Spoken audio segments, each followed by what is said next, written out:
Hi, Shabeg. Hi, Robin sir, how are you? Very well. Audio, video is clear? Yeah, all clear. Okay, good. So, good to have you this evening Yeah, and nervous. curious to learn about your journey. So, we'll start with 2019, the year you turned pro. Yeah, So, nobody had anticipated that the pandemic was coming. And I think March, Chittagong, you played your first event yeah, on the 19. PGTI. Yeah, And within a year, you were sitting at home, not knowing when tournaments would resume. yeah. So, how did you cope with that phase? Well, at first it was kind of a surprise because didn't see it coming. Sitting at home for at least I think 5 months from March to August, Hmm. and Chandigarh opened up More, sooner than more, other more, states. more, more, more than that, because the tournaments resumed in November. Yeah, and Hmm. at first, I tried to stay active. Working out at home. I got gym equipment and everything. But then it started getting hotter. Even I started getting lazier, and Hmm. then I couldn't match up with it. I got lazy. I tried to practice in the park and with that net and stuff. But then I Hmm. just happened to break a window of somebody else's house. So after that, I stopped practicing Hmm. also. But then, yeah, it was a Right. tough time. It was tough to keep yourself mentally engaged and active and positive in that time. But that drive to just get back to playing golf, just waiting for it to happen, I think that was the key factor which kept me positive for the lockdown to open up. Right. So, I mean, must have been tough for you because uh, the jump from amateur to professional ranks anyway, is a kind of a trying phase. Yeah, And there is excitement, there is apprehension, because a lot of people really struggle to find their feet in the professional circle. So, with that playing on the mind, then maybe just playing a couple of tournaments and sitting at home must have been tough for you. 100%. Like, I wasn't a good amateur. I mean, I was very average, and then on to turn pro and happen to shoot some good rounds and make my first two cuts as a professional. It was a Hmm. completely different scenario, and that completely changed my outlook and my life, like, completely. And then the lockdown came in, and it was obviously very demotivating and very slow. Like, life just seemed very boring, to be honest, because I was done with Hmm. college last year, and in Hmm. 2020 I had nothing to study, nothing to keep myself busy. I was just working out or stretching, or always listening to music, trying to make something. And then obviously, but yes, it was a tough time, I can just say that. But the whole point was trying to stay positive and Hmm. making sure that the mindset is right when I get back to it. Right. So compared to lockdown one, how has, of course, you can now go out and practice, but how was lockdown two? Lockdown 2 was probably worse than Lockdown 1 because in March this year, I had this back injury. I had a stress fracture in my lower back and my middle back, Hmm. T10 to Hmm. T4. And so it was obviously worse. I was in pain. I had to get a lot of bed rest. I wasn't Hmm. allowed to work out, play golf, even partying for a long time. And Hmm. I was just getting physio done and sitting at home watching TV, Netflix or whatever. But it was, yes, tougher than the last lockdown because of the pain and not playing golf. And the thing was that Forest Hill was open even during the lockdown because of the rules and regulations in Punjab didn't include golf courses. So, Oh, okay.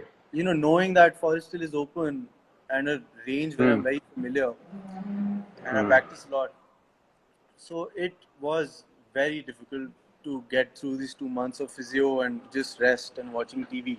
I got so lazy, Hmm. my whole routine broke down. Because of pain, you don't sleep well, and not sleeping well, then waking up late. And I've Hmm. always been a very early riser since I think 10 years. So that Okay. routine, now getting back to that routine has been very tough. Setting 6 or 7 alarms in the morning, trying to wake up and sleeping on time, Hmm. eating properly. And now I'm back to Hmm. golf. Thankfully, I'm pain free thanks to my physio. And Hmm. but even now, it's not easy because as soon as I wake up, it takes me 2 hours to just do my rehab every day. So those 2 hours from Okay. 7 to 9, like I wake up by 5:30, Hmm. by the time I start, it's already 7. From 7 to 9, it's Hmm. just tough to stay active. Like at times you get lazy, you take more than 2 hours. But now I've got Right. the hang of it, and every day I have to do my rehab, so I'm pain free now. It's all good. Hmm. Well, in a way, you are lucky that the There's no golden event, the toxic NC, stress. 100%. Lucky yeah, for yeah, yeah. That at least you've got time to recover, and I know how it's frustrating to kind of yeah. watch from outside while your peers are competing. But how did you pick up this injury? Well, basically, I wasn't resting a lot. Like the past few years, I was practicing a lot, working out a lot, and there was not enough rest given to my body, and all my muscles were generally tight. And after a certain point of time, the my muscles were so tight that the load of my lower body and my mid back, it all was coming on my spine. So my spine had Hmm. a curve. So after that curve, my Okay. pelvis, it stopped moving. So it was completely jammed. Hmm. So that Hmm. created a stress fracture in my T10 and L3, L4. And Hmm. it was just very painful, but like I felt it on my right side, but it was actually on both the sides.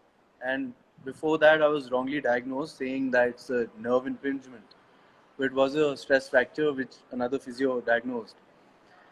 And in that pain, I went to play Golden, and it Hmm. just aggravated. Obviously, playing tournament golf, your body takes more pressure than a normal round of golf. Hmm. So that kind of made it really bad. And once I came back, I took a few days of rest, and then I went to another physio. And after Hmm. 15 days, I had really less pain. And after two Hmm. months of rest, I was back to playing golf. Okay. So, was it because of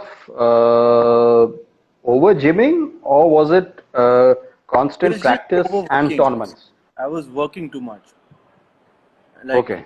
practicing a lot, working out every day, or not Hmm. taking enough rest, and then late nights at times, and that body doesn't get enough sleep or enough rest, and if you don't take Hmm. care of your muscles the right way, don't get enough physio done, so your Hmm. muscles, the alignment changes, right? The body alignment. And you're gonna Hmm. compensate with some other part of the body, which is gonna Hmm. just get you injured in some way or the other sooner or later. And that's what happened. Hmm. Like I always would feel tight, but I would never feel pain in my body. I'm generally fit and strong, so I think I was Hmm. safe from injuries for a long time. But even every human body has a limit. I think I just Hmm. went over it for a time, and gradually it just became a stress injury.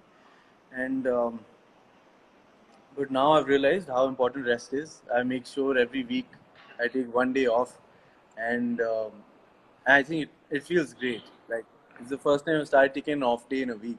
The next day, for the whole next 5 6 days, I feel really energetic. It's very important. I mean, I learned it the hard way, but as long as I learned it, it's okay. Well, obviously, here you speak, you are much more aware of your body, what it requires to stay Yeah. fit, stay relaxed. What other lesson did you get from this phase after the golden injury? Well, another thing I learned was that it is possible to play in pain. I mean, your mind is really sharp. Like I adapted, like my swing became shorter, it became slower, and I could still hit the ball straight.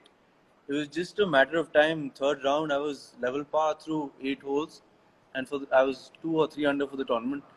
On the ninth hole, I hit this duff from like 50 or 60 yards. And after that, Hmm. I gave up mentally also because there was enough pain to make me want to quit and not play. But then I just gave up mentally. But another part of my brain was, telling me to keep at it, keep playing because I'm still, I'm playing well. I'm like within top 15, 20 of the tournament. But then I kind of lost it. There was a lot of pain, and those couple bad shots, I just let go then. But I did learn that, no matter how bad your body is, your mind is sharp enough to keep you going. Like when you play 6 or 7 weeks back to back, I'm sure like your body does get tired after 3 or 4. But the Hmm. rest is, it does continuously golf keeps teaching you something or the other. How it's a mental game, or how, it's all about temperament, the way you look at it, your attitude. So that positive attitude kept me going through the tournament. But once that negative set in, then I couldn't continue the game. Right. Anyway, I mean, it's commendable that you made cut. Uh, Again, battling pain is not Yeah, even I easy. was surprised, to be Uh, honest. uh, no, that is what life is about. No, it Yeah, surprises you all the time. I mean, yeah, things that seem impossible, you pull it off. So I'm sure going forward, that's going to help you. It's a 100%. life lesson for you.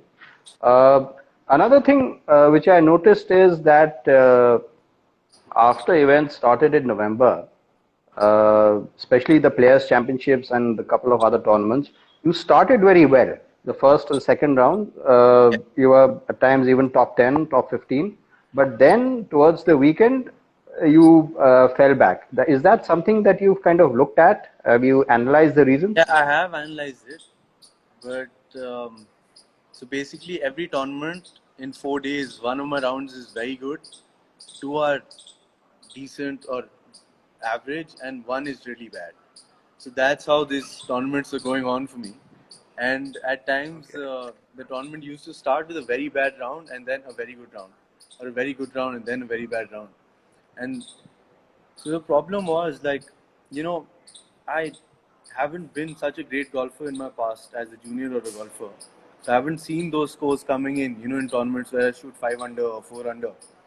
And now Hmm. all of a sudden, like I have become a little better, and shooting those scores, it kind of, at first, initially when I started shooting those good numbers, it started putting me off track because then the next day, I, being a little immature in this game, even I was over expecting from myself, and that's a very honest answer I can give. But No, and no, and sure. after that, when you over expect and you make a small error, and that too, playing in my own home course or courses I know already, then Hmm. that kind of sets you back.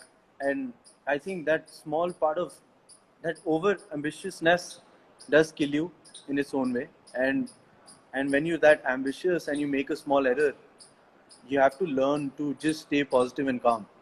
Like I would just get a little agitated by it and think कि यार कल Hmm. तो मैं 5 run खेला था अभी मैं 2 bogie मार दी 3 रन रह गया. Hmm. you know Hmm. Something like that. So that's not the attitude, right? And I've learned from that.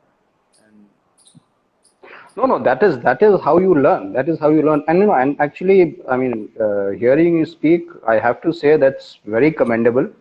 That the admission that you were never great as a junior or an amateur, and you still had the courage to become a professional. I think congratulations to you and your thank parents you. for supporting you. No, no, no, because in the Indian context, you know how it works. Yeah, yeah, It's first 100%. that you have to think about securing a livelihood, and especially when you're making that, it's a leap of faith. It's a big leap. Yeah, 100%. Knowing that you are kind of jumping into uncharted waters. You don't know what waits for you, whether you're going to make it or not. You don't know, but still, I mean, you figured it out. These things are, these are minor adjustments which will come with experience and time. Yeah, that's what I So agree with. Yeah, 100%. yeah, no, no, definitely. I mean, this is a big positive that you should always keep in mind. Okay, another thing is that I think a lot of people don't know that you are Jyoti Randhawa's nephew, and not many people can claim that they have learnt a lot from Jyoti given his nature. He keeps to himself, doesn't Yes, talk much. So, and you even happened to caddy for him 2 weeks weeks. in 2017, Japan and Taiwan. Taiwan. Yeah. So with him on the bag, talk about the experience. So well, in 27, so since I was playing amateur golf, whenever there was a tournament in Gurgaon or around Gurgaon, I would stay with him naturally, and Hmm. we Hmm. have start becoming very close given golf, and you know we just connected on a lot of levels. And after that, I always was very inquisitive about the game, and and he was kind enough to always talk to me and always give me a lot of his time. And he does have a very small attention span, but when he does give you that attention, you're very lucky to have it, because those 10 minutes he'll end up teaching you life lessons or lessons about anything which you'll never forget. And True. during 2017, I asked him that, maybe later can I come caddy for you somewhere, like somewhere in India, like if there's an event Hmm. in Chandigarh. And because IGU didn't have much events when there was a pro event here. And Hmm. he said, yeah, 100%, I'll let you know. So during, I think June or July, I don't remember exactly, 2017, there was a Diamond Cup in Japan. Hmm. And next week was this Taiwan Masters or something. Okay. Yeah. Yeah. Yeah. Both Hmm. big events. And so he didn't have his caddy with him that 2 weeks. And he gave me a call and said, कि मेरे को चलेगा caddy करने? मैं कहा हाँ 100%. And he said, कि take a train tomorrow, bring your passport, we'll get your visa done. So this is 1 week before we Ah. have to leave. So in 1 week he got Acha. my visas done, and it was all all everything was all of a sudden, and I was very excited, and but I was 17 years old, and obviously I wasn't fit enough to be picking up a 22 kg bag. His bag was generally heavier than others, and but Why is yes, that? it was very exciting. We landed in Japan and we didn't get a Ah. room right away. So he said, "Ki let's go to the golf course." And I was very tired from the flight, and I was thinking, "Ki abhi karenge practice." And we went out to the golf course, hit some balls, played 9 holes. It was very tough to pick up his bag, and Hmm. and Japan was a lot of fun. Very Hmm. big names were there. Katayama was there. Prayas was there. All top Asian golfers was there. And I got to witness how much the Japanese people respect G Sir, uh, you know, Hmm. Hmm. Hmm. Hmm. from my city. And I've known him all my life. And we've all just heard stories about him, right? About him in Japan, how he's respected, how he's treated. And to actually witness that, people literally stopping their golf cart and everybody coming out of it and bowing down to him, that was just a very different energy. And every player, no matter how good or how bad they play, the routine they had, they were practice. And this Japanese player, Katayama, so he was basically leading the tournament after 2 days, and he was at 15 under. The winning score went at 13. And this guy is very Hmm. entertaining. So he has all these gadgets on the range and all that. It's very exciting to watch that. And with Jyoti Chachu himself, it was a very nice learning experience, because he was out of practice, and both the tournaments, Japan and Taiwan, one of the rounds were really good and one of them were really bad. And looking at such a big player playing those bad rounds and the same good rounds, and him maintaining the same temperament, he's actually a really cool-headed guy. He's really Hmm. calm Hmm. on the golf course. He's completely Hmm. zoned out, and Hmm. he would, in between, sometimes, when he would talk to me, he would always teach me stuff. And in Japan, Diamond Cup, it's a very tough golf course. Like, that golf course is set up always, with high roughs and all that.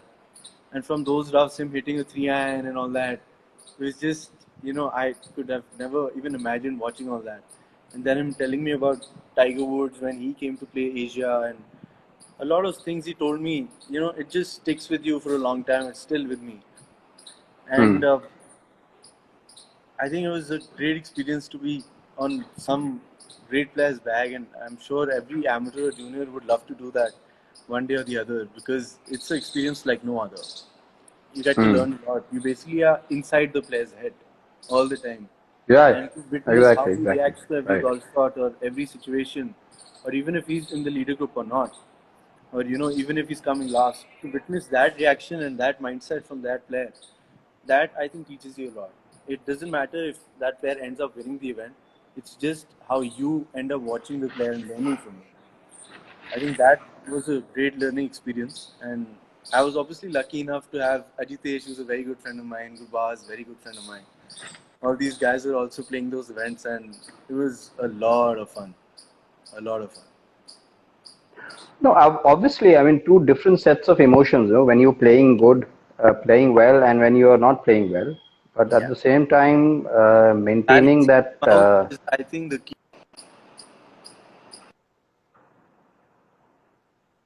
yeah, and to stay level-headed in both situations, that is a big part of the learning curve.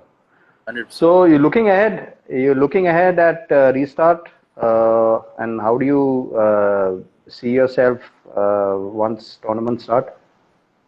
Well, I'll be very honest once again. I just recovered from my back injury. I'm finally pain free and I can take full swings. And this week I've started practicing the way I would usually hit a lot of golf balls, Mm, play on the golf course, do some putting. And right now I'm just trying to, swing the club the same way and trying to gain some strength and some distance. And so this month I'm just going to focus on that. I'd like to work on everything in the present and look at everything in the present. And I think next month onwards, I'll start preparing for tournaments and to improve. And obviously, it's this game itself is always every day is a learning experience. You learn something or the other from even a club golfer, or even a junior, or even somebody who's mm, coming for the first time. It could be mm. their attitude, it could be the way they stand or talk, or even the way they play. So I'm very lucky to be playing this game, and even luckier to have recovered from my back injury now and back to playing this game. Of course, but any restrictions right now as far as your diet or your schedule goes? I mean, the do's and don'ts. I'm not being able to work out right now, and I'm not allowed Mm. to. So I'm missing that a lot because I really like to do that. And otherwise, nothing like that. I eat a lot as always, and I love food. It's probably my second most favorite thing in the world. And no restrictions as such. So anyway, people who love their food are good at heart. So that's a compliment. Thank you so much. So right, Shabeg, great talking to you, and all the best once tournaments start. So stay safe, stay healthy, and we'll see you in person sometime very soon. Anji sir, very soon. Thank you so much, Robin sir, and thank you for everyone who Take joined us. care. Thank you. Stay Take safe. care. Stay safe. Bye. Take care.